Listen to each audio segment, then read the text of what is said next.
We are talking today about canons of local councils. The word council and the synod are routinely used interchangeably, but I believe if there is an English word, why use a foreign word like a Latin word? So that's what I believe Churchill used to say.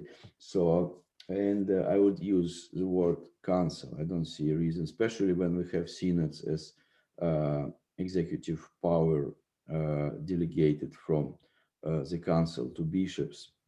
So, interestingly, of course, we know from the book of Acts that conciliar mechanism was already used in the year 49 when Apostle Matthias was elected instead of Judas, and the institution of deaconate was established. So we know that they apostles assembled in Jerusalem, and they said those words that still very much in the church. It has been pleased to Holy Spirit and us. So therefore, there is understanding that those fathers who assemble at the councils, and those particular councils that we are discussing and that became the core canonical tradition of the church, they acted under inspiration of Holy Spirit. So, and then another interesting reference to a council is found in the 3rd century in Palestine, and is pertaining to the question of Arabian Bishop Heraclides. And this Bishop Heraclides, he was perplexed by kosher rules. So in the sense, to what extent blood cannot be used in food. And if you remember that the Council of Jerusalem prohibited blood to be used. So in order to sort this confusion, no less than Origen was invited from Alexandria, and from the minutes of that council, we get an idea that this council very much resembles Greek meetings that are known as symposia. The English word symposium comes out of this, and this symposia in plural, basically there were like casual discussions of matters, casual discussions, sort of like university style, like seminar style. So they were able to persuade Heraclides sort of regarding Judaizing attitude.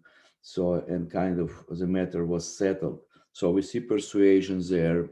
We don't really see that anyone acted as an oracle, anyone acted as just as authority. They really sort of were very much around common sense, and similar to apostolic canons that you remember from apostolic canons. They are very down to earth in a sense. They explain it cannot be done just because of the natural reasons. So they're very much connected with realities of this life. So, and this was similar to that. Okay. And sort of the later councils that we are familiar with, they employed a more senatorial type arrangements, sort of like people in Senate would use. Okay. And it's important that from the very beginning, and what I mean by very beginning, the first record of councils is connected with the 4th century. So it was very important that councils would regularly assemble, and they were regional councils. And by this fact, we also can see that authority of an individual bishop could not be opposed to a council. Okay, so a council already was an important entity, and this is a helpful reference, for instance, when we deal with uncharted areas like the 20th century Russian Church, when two important metropolitans, Metropolitan Evlogy, Metropolitan Platon, they step out of the Russian of the Bishop of Councils. So that's if you transport this back in time, you kind of see that the authority of a regional council was important. So in this sense, also, in this sense, it was connected with 4th century events. So this conciliar mechanism is also often known as synodal structure of the church. So the whole idea, structure starting to be formed, and the structure has been opposed to charismatic leadership. So idea of having a system, idea of having structure, so versus like spontaneous movement. So that's something that councils were associated with. At the same time, things became more complicated because those early councils, they didn't have sort of, they're like our modern day Russian Church Abroad councils, where bishops can depose somebody, but then police is not going to act on bishops' orders. So if bishops would report this person to police and saying he's a runaway monk, so can you deliver him to Jordanville? And police wouldn't understand what they're talking about. I mean, so, and same thing was in pre-Constantinian time, and pre-Constantinian times, in my opinion, serve as a good point of reference for us today when we cannot enjoy when we don't have imperial association with the imperial authorities, as it was in the Eastern Roman Empire.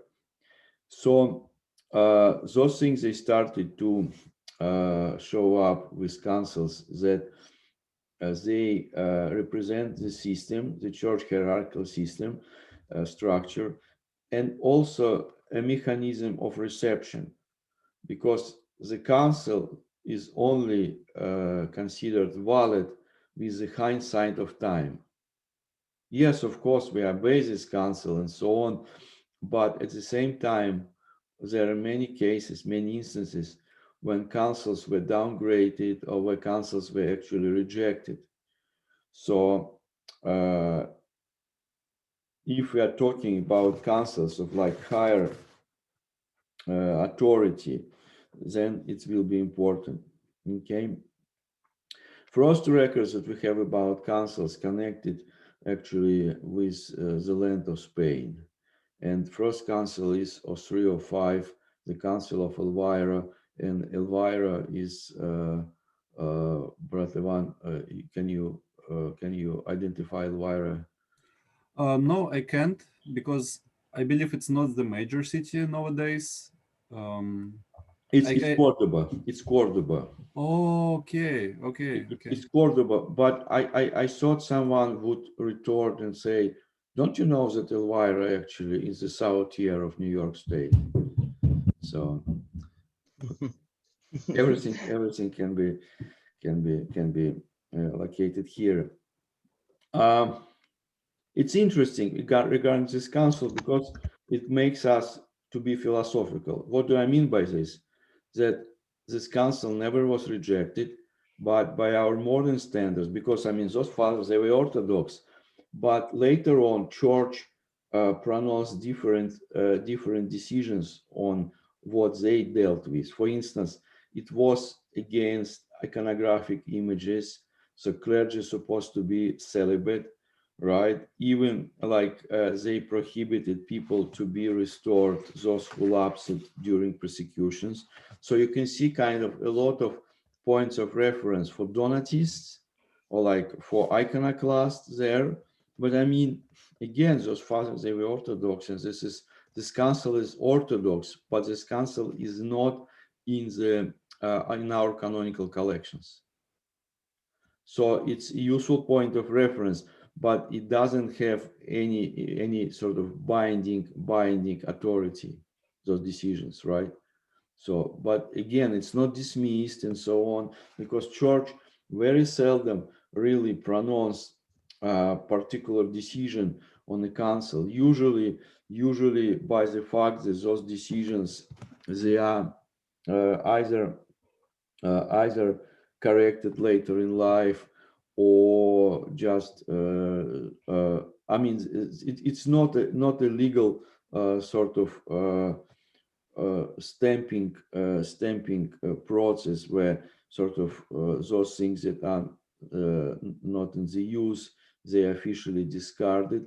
That's what I understand Roman Catholics have, because they really try to update their canons, they try to organize them, they try to codify them, and we don't do this. We are not good at this. I'm not saying that it's useless, but I'm saying that this is not culture of the place. Okay, and so, and the second one is the Council of 314 next year after Edict of Milan, and this is Council of Arlo, so in France. And again, the church was divided at this time. The church was, in this sense, sort of like Hellenistic religion, paganism. It didn't really have this divisive component, kind of. We don't know about like sort of true Hellenist or anything like that, because they kind of didn't really focus on universal truths, and Christianity did focus, and therefore people would have different interpretation of scripture, like all heresies. They all would have their interpretation of scripture, and as a result there would be divisions. So Donatism is something that really divided church, and the question revolved around the words in the epistle to the Hebrews about impossibility to renew with repentance. If you remember the precise passage, I will be grateful. So, but there is a passage regarding impossibility to renew a person who sinned with repentance. And of course, they meant sin, they meant grave sins, they meant grave sins, right?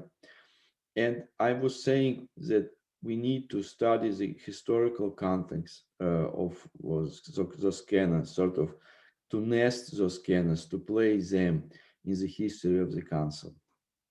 But sort of clearly, ideally, or maybe not ideally, maybe what we should keep in mind, that we need to study social fabric of the time of this council. Okay, so, and social fabric was quite rough. For instance, we are talking right now in the time of civil war, when Emperor Constantine came out as the king of the hill, fighting against Licinius.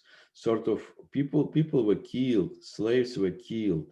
I mean, it was very rough. It was very rough. You can get away with murder, basically, and that's what people used to do.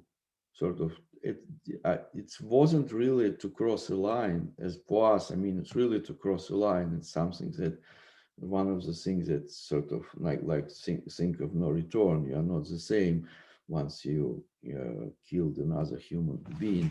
But back then, apparently, it wasn't it wasn't treated like that. That's why Christianity became a game changer, because Christians, they with the Beatitudes, right, with attitude towards slaves, they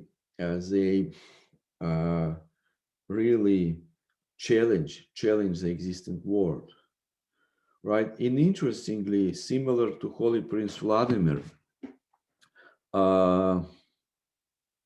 it would be interesting actually to study their conversion from like spiritual psychological perspective. So I really use those words spiritual in my classes, but in this case I think it's attractive because both of them became Puritan in their attitudes. And Emperor Constantine especially, he was interested in chastising morals. Okay, so he was interested in Christianity, and I don't think it's fair to reduce it just that he wanted to have church as a moral police force, right? I mean, it's again, if I would talk to a historian, the historian would say, what evidence do you have, right? So and this might be tricky to respond, to get back. But I think besides that, I can have license sort of to see on his other acts that he was sincere, that he postponed it. I mean, what I mean license, I mean like I think I allow to assume in kind of that he also delayed his baptism until the very last days because he didn't want to be condemned exactly actually along the lines of what we discussed, because people wanted to make sure that their baptismal garments, they won't be soiled, they won't be stained. Okay, so that's how church started to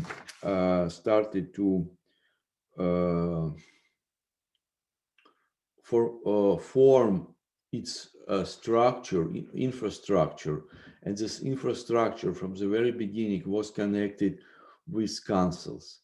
And those councils of the 4th century, they are important because the Council of Nicaea was a debatable council, was a divisive council until Emperor Theodosius I sort of concealed it finally at the council, at the Third Ecumenical Council, at the Second Ecumenical Council in Constantinople in 381.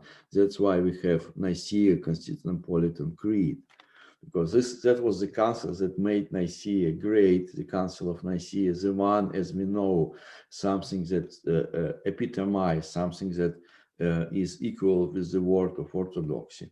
But right now, those regional councils, they were of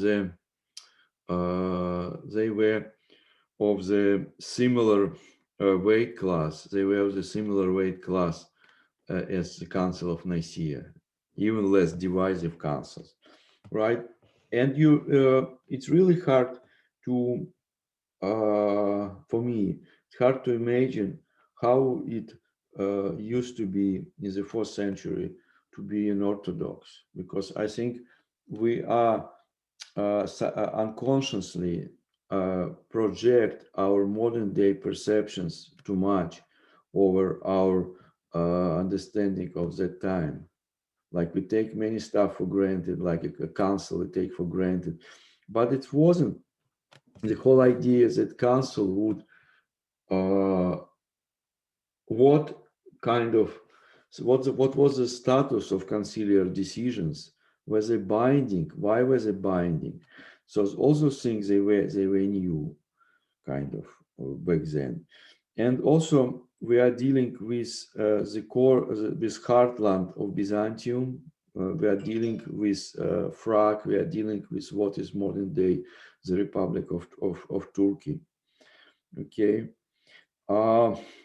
So during the 3rd century, right? During the 3rd century, the Christian Church suffered from terrible persecutions, And Diocletian, as you remember, he was a reformer. He was a great emperor. He really sort of, Constantine was building on his foundation in the sense that Diocletian, he founded capital in Nicomedia in the east, and sort of Emperor Constantine, Saint Constantine, he extended it farther, and he also set up his own new capital in the city of Byzantium. But as part of their reforms, Diocletian's reform, they wanted, similarly to Holy Prince Vladimir during his first period, they wanted to have unified religion. And they treated Christianity as disloyal religion because Christians refused to sacrifice to the Roman semi-gods or to the emperor's deity and so on, right? And that was an act of disloyalty. It was, that's what they cared about. They didn't have problem if, okay, I would like to order a statue of Christ to have in my garden. So no problem. I mean, it's interesting. Who is this? Tell us more. Okay. But I mean, if you say, I don't want anyone next to him, right? I don't want any emperor. I don't want any gods, any of your gods to show up here. I only want him in my garden. Okay, so then questions will be asked. So basically, I mean, you don't respect our gods, and what do you think about us? And then Christians would have to use this genre, as you studied, I believe, with Vladika, genre of apologetica. And Christians try to prove to the Romans they are exactly like them, minus they not going to sacrifice to their gods. But sort of apologists, I think there was Afinagor, the one who was writing, we married the same way as you do. It's another thing that, God willing, we will be covering, sort of evolution of the institution of matrimony, right? Matrimony, what is the accent? Matrimony. Matrimony, thank you. So so that what was happening at this time. So those things, I mean, important when we approach canons.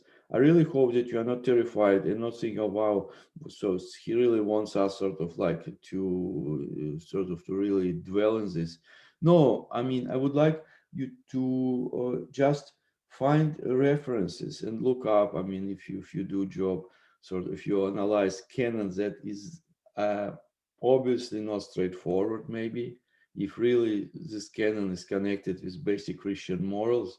So we are dealing with the core New Testament teaching, which is not a subject of revision and so on. But if there is something out beyond this, then you really might need to see why it was reactionary, because canons are reactionary. They are not proactive.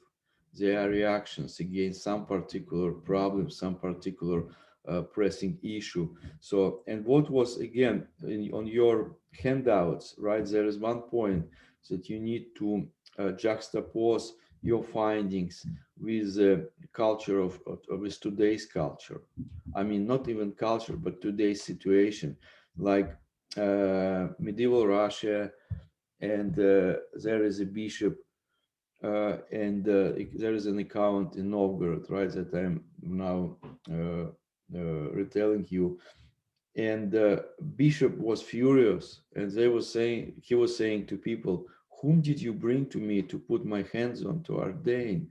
This person doesn't know how to read, and you brought him up and you want him to make a clergyman. And people responded, forgive us, master, but that's how things are here. Okay, so that's reality. Reality, again, that's what happens all the time.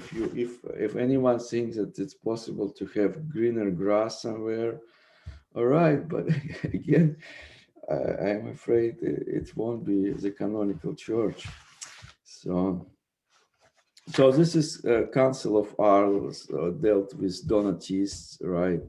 And Constantine tried to reconcile Orthodox and Donatists, but at the same time, he demonstrated another another sort of quality of him, that he didn't really force them. Again, kind of, because Christians would not really, they would resist. They would receive, and they did resist imperial interference, as we know, right? So Constantine, he was tactful enough not to really kind of say the thing as King Alexander said in the 20th century to Russian church abroad bishops. So if you Russians are not going to get together and sort your business out, I'm not going to protect you any longer. Right? He didn't really go as far as that, but later on that became an issue. So you see how church had to express herself, express her teaching regarding based on challenges like, I mean, schisms and the difference of opinions, because some of the people during the church was coming out of those persecutions, right? Church was disorganized. Some of the people, because Diocletian, he really went after leaders of communities. If at early stages, uh, everyone was equally persecuted. The later, in the 3rd century, emperors changed their tactics. They would really go specifically after leaders of the community, and then they would force them to sacrifice in order to spread more confusion among the flock. So we ended up, in prominent Christians, we ended up with a situation where some of the confessors of the faith were forced physically to go to the temple, and their hands were twisted with incense to put incense on the burner. Okay, so they barely could do anything, but pagans believed in magic that would undo their baptism. Just if you sort of were magically forced to do it, then you are not a Christian anymore. Okay, so then there were those who did their best, but they could not, just because everyone has a threshold of endurance, right? They could not really withhold sufferings, and then they gave up. Then there were those who didn't even try. Sort of, they would say, mostly we are talking about wealthy people, wealthy Christians. So they would either make a side deal with corrupted officials, that they would put their names that they sacrifice, and they would say, listen, we didn't really do anything. As those people were called libellatics. So they kind of, from the Latin libelli, that they received proofs of their sacrifice without having done it physically. But church said, no, it's not right. You kind of, you shouldn't do this. And there were also those who sent their slaves, okay, to send their slaves, and slaves would kind of come up with your proof of I was about to say proof of immunization. That's the one that I got last Friday. It doesn't have photo or anything. Basically, it can be used for anyone, by anyone. So, so they would come up with documents and say that we are actually such and such, and they would gladly sacrifice because they were pagans themselves. So, but their masters would be excused. So, and the Council of Ancyra, that happened in 314. This is the first council that opens our set of local regional councils. So Ancyra, of course, it's I believe roughly it's in the vicinity of the modern day capital of the Republic of Turkey. It's Ankara, right? It was Roman Galatia at this point. Okay, and we are dealing, as we were talking about, that the first council, the first canon of a council sort of sets the mood of the council. And in this case, I hope that you are getting ready with your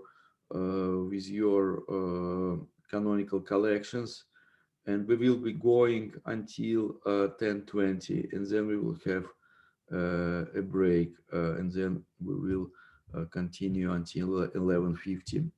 So, and the first canon of this council deals about presbyters who happen to sacrifice, but then they repented, and then they confess Christ. So you see, this sort of Council of Ancyra served surprisingly as source of information. I'm kind of abusing this phrase, point of reference, use it all the time today, but sort of it's handy. During the persecution in the Russian church in the 20th century, all right? And it's something that Russian church never was abused, sort of in the sense of from externally abused. I mean, the relation with the state is something else, but it was brought by Holy Prince Vladimir, brought by state authorities. Christianity was brought by state authorities, and many other cases to Russia. So, but in the 20th century, sort of the Russian church caught up with the Roman church by the number of martyrs, by the number of confessors. So suddenly the Council of Ancyra became topical. And it's all, most of those canons, until from 1 to 9, they deal with various forms of association with pagans. Yeah, I mean association around religion, right? That what is. Do you have those canons handy? No. Not right now, but I can Google it. Good answer. Seraphim, what about you? What was that name of that council again? Ancyra, Ancyra. the very first one, the very first regional council. See if I can find the canons. Okay, so I'm looking at the Russian text right now, but What year is that again, there, Father? Sorry. 314. 314. I think I found it. Yes. Can you read number 10 for us? Number 10. Number 10, you said? Yes. The Holy Synod decrees that persons in villages and districts, or those who are called Cora Episcopi, even though they may have received ordination to the episcopate, shall regard their own limits and manage the churches subject to them, and to be content with the care and administration of these. But they may be ordained readers, subdeacons, and exorcists, and shall be content with promoting these, but shall not presume to ordain either a presbyter or a deacon without the consent of a bishop of the city to which he and his district are subject. And if he shall dare to transgress these decrees, he shall be deposed from the rank which he enjoys. And Chorepiscopus is to be appointed by the bishop of the city which he is subject. Right. It sounds like it was the Council of Antioch. Oh, maybe I read the wrong. Yes, it was the Council of Antioch, but I that's think fine. I have it, Father. That's fine. Was it? I think I have it, Father. No problem. But let's talk about, because what Seraphim read to us is also good, because Holy Episcopi, you know about them, right? About Holy Episcopi. I don't believe I do. Okay. Hora-episcopi, it's from the Greek word hora, it's mean like country area, and they are like rustic bishops, because Christianity was initially the religion of city dwellers, right? And they were bishops who acted in rural areas. Okay, and now what is happening that they are subjugated to bishops of the leading bishops of provinces, and that's from where the word metropolitan came out, from mater polis, the mother city. So that's the city of the chief. I'm sorry, the bishop of the chief city of the province, and that's actually those bishops they elevated into patriarchates. So, and now those hoary episcopes, basically they are basically it's obituary, it's an obituary to hoary episcopes. They kind of putting them out of business as they were known, right? And somehow this institute sort of reappeared in priesthood and the institute of vicar bishops, because if you look at the priest, you kind of see that priest is a curtailed bishop, right? Sort of like, because priest, he's a delegate of a bishop. Priest only can act when he has a license from his bishop. Whatever he does with a carte blanche provided by his bishop. And deacon even lesser, because deacon cannot even get vested without a priest. So without priest blessing. So you kind of see also this modus operandi. You see how church works here. So, but thanks, therefore it was useful. Council of Antioch was 341, right? It was a later council, and that was a council that I had in mind regarding importance of the Council of Nicaea, and actually it was anti-Saint Athanasius Council. That's another thing for us to chew on, that you see the church still have councils that were not pure, sort of sterile in our modern sense, because a number of canons actually was written against Saint Athanasius, because Saint Athanasius the Great, he was the one who was very much involved with the Bishop of Rome.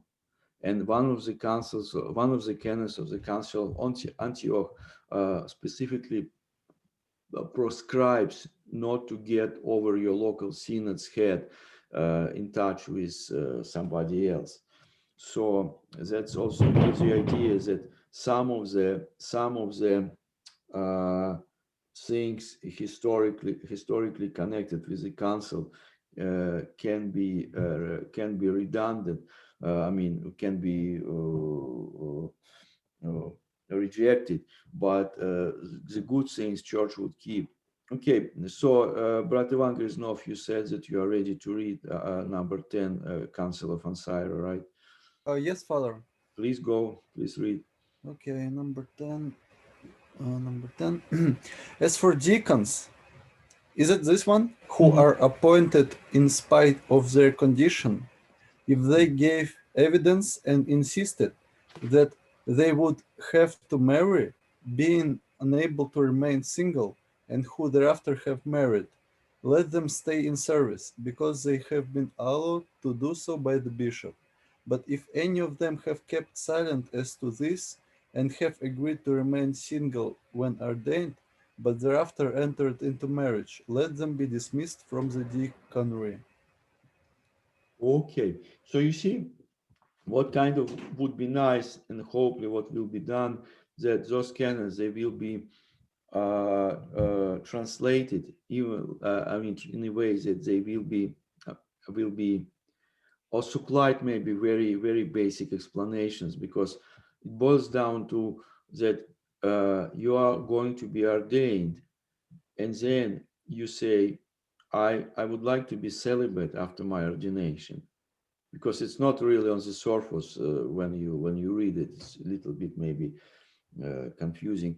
So it boils down to the simple common sense communication. You say, I would like to be a deacon, but then I would like to marry. Fine. So, but you don't, bishop doesn't want to have somebody who would change his mind, basically. So if you said I'm going to stay celibate, you stay celibate. Okay. So it's not a good time to change your mind. All right. So that gives you idea. Brat Ivan Griznov, can you move on number 14, please? Yes, Father. Give me a second. Number 14. As for those presbyters or deacons who are in the clergy and who abstain from meat, it has seemed right for them to touch and taste the meat, and then, if they so wish, to refrain from eating it. But if they are unwilling to eat even vegetables that have been cooked with meat and refuse to submit to the canon, let them be dismissed from the orders. All right. So now I would like to ask you, basically, what do you see here? So what is your take on This this? seems like some of the clergy they were imposing on themselves some harder ascetic rules, which the canon, which were seen maybe not unnecessary, but not strongly necessary. Okay. Okay. Any other takes on this? Any comments?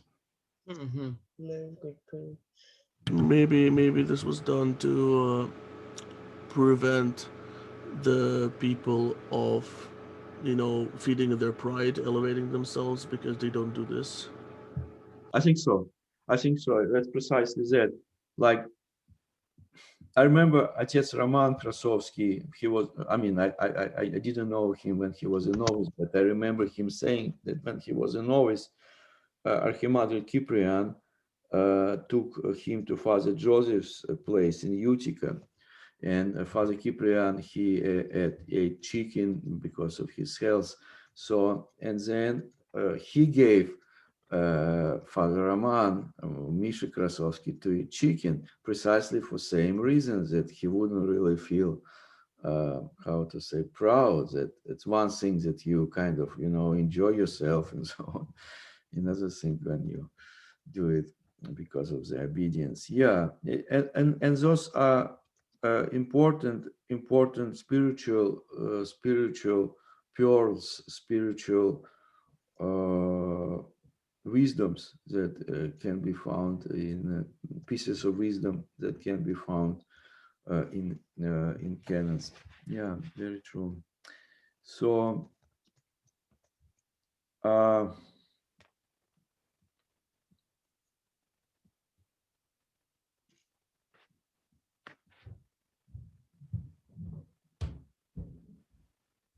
okay, can we read number 21? Maybe Seraphim, can you Yes, I found it. good. Can you read number 21 for us, please? Concerning women who commit fornication and destroy that which they have conceived, or who are employed in making drugs for abortion, or a former decree excluded them until the hour of death, and to this some have assented. Nevertheless, being desirous to use somewhat greater leniency, we have ordained that they fulfill 10 years of penance according to the prescribed decrees. Wow. Right. Interesting. Right. Again, we are dealing, there can be a very good paper to write about social mores of the time based on those things, because it was very rough reality. We should be grateful for the world we live in, comparing with what people lived back then. And also those social markers important. For instance, when you think about the time for the age prescriptions for clergy, right? It says like he should be no less, a presbyter should be no younger than 30 years old. It's sort of like with money, okay? Sort of $1 in the year 1800 would deliver you a different amount of goods than $1 would get you in Herkimer Walmart right now. The same thing here, it has to be converted because the life expectancy was much shorter. So basically, if you convert it, right? I'm not saying that anyone should do it, but we should understand it. It would be like 50, basically, by modern standards. Look, when people get married nowadays, right? So like, I don't know when people get married in Spain. So, but in this country, and I think maybe, I'm not sure about Russia actually, but I mean, for sure in the United States, it's now, I mean, a lot of people get married in their 30s, right? Yes, yes. So that's kind of Same in Spain, yeah. okay, right. So not mentioning the whole idea of getting married. So nowadays, that also doesn't consider necessary sort of to do it. So it's also about the more sort of mores of the time. Okay, now we are dealing also with whole section of this council regarding regarding homicide and so on. But nevertheless, even if somebody committed homicide, it's still considered a sin. So, and this some kind of point of reference for situations that unfortunately happened when good priests, good men in black, they accidentally commit homicide. So there was one case when a very good priest committed homicide because a person was out of mind and just run out of his car. So, and then bishops look at this situation and so on. There's also discussions in interconsular presence regarding this, because unfortunately it happens from time to time. Okay. All right. Can also Brother Seraphim speaking more about sort of to have a glimpse in the time in the 4th century daily life. Can you read number 25 for us, please? Number 25. Yes. Okay. Let's see here.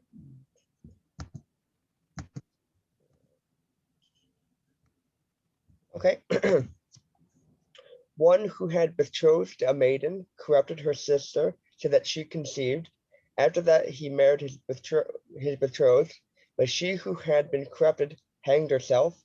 The parties to this affair were ordered to be received among the co-standards after 10 years of penance, according to the prescribed decrees. Right. Wow. Right. Interesting. Yeah. Interesting. Yes. Something else. Yeah. So that's what bishops dealt with, but it's sort of the whole diction of this canon, kind of very matter-of-factly, basically reporting reality, and sort of unknown woman became sort of eternalized through this. So we don't know the name, but we know the tragedy happened, and we read about this tragedy centuries later, because what we are reading right now, those are primary sources. That's another thing also to keep in mind, that canons are primary sources and also can be treated as primary sources. Okay, so now the Council of New Caesarea. Okay, I'm not sure if we will have time to start on this council right now. So this council, you see, those councils happened in a row. We're kind of dealing with a string of regular councils And we're dealing with a very early councils. No Constantinople ever even existed at this time. So the regional councils, but the whole idea that bishops of the region would get together around the capital of the province was a new idea. And it proved to be a sensible idea because they would rely on their consultants. Another thing actually that escaped me, that when I was talking about origin, right, in this very first council in Palestine, it proves you that consultants can take a place. It proves you that yes, bishops, they have special rights to decide, but it's totally all right for bishops to have consultants, to consult somebody. It's totally all right that there will be qualified Christians involved. Another thing regarding councils, that we are also seeing a division between clergy and laity. Since councils, they constantly, until nowadays, they reinforce higher moral grounds for clergy, whereas initially the same moral grounds would stand for both. Okay, so kind of initially Christians would live the same way of life as clergy would, and nowadays sort of the moral is the kind of the dictum is laymen can do whatever they want, but clergy not. Okay, so that sort of shows you also dynamics. Okay, let me stop here and let us get back together 10:30. Okay.